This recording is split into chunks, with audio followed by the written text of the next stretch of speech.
preliminary introduction here to a very useful word. And those guys, that's rare that there's anybody else here at this time, but if they conform to standard, they'll be in and out in 15 to 20 minutes, and we'll be here for a lot longer than that. Anyway, bit of a story. When I lived in Spain, in Ibiza, back in the 50s and early 60s, it was this wonderful medieval island, and all of a sudden it started getting assaulted by mass tourism.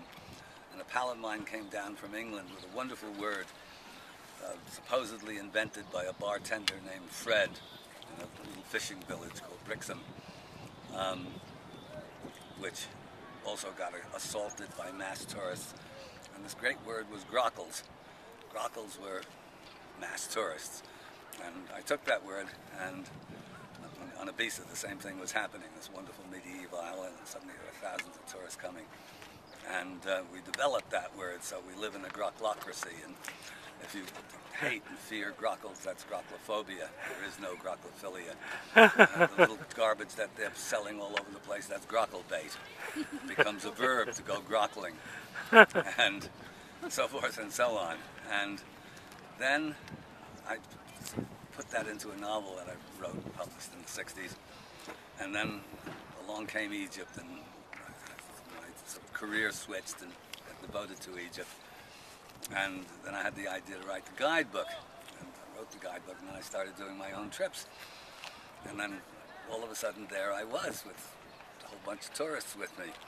And on the first trip, I mean, I had this, here as I, the arch grocklophobe, leading people around Egypt. And I didn't know exactly how to deal with this.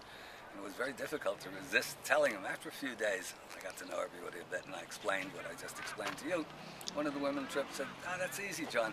Grockels are any group of tourists in a bus except ourselves."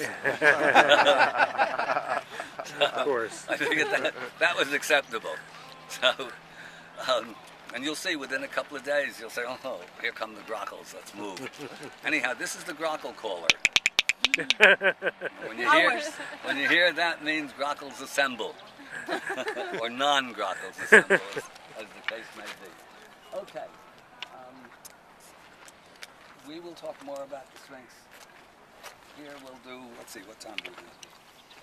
It's 8:07. Oh, exactly 8. Yeah? Is it 8? Yeah, it's 8.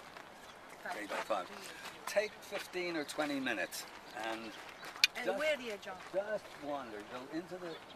Follow me. We'll go into the Valley Temple, and wherever the other Grockels are, go somewhere else. And go wander. If you get in there, come and follow me. We'll go in and soak it all up, and then we'll come out or meet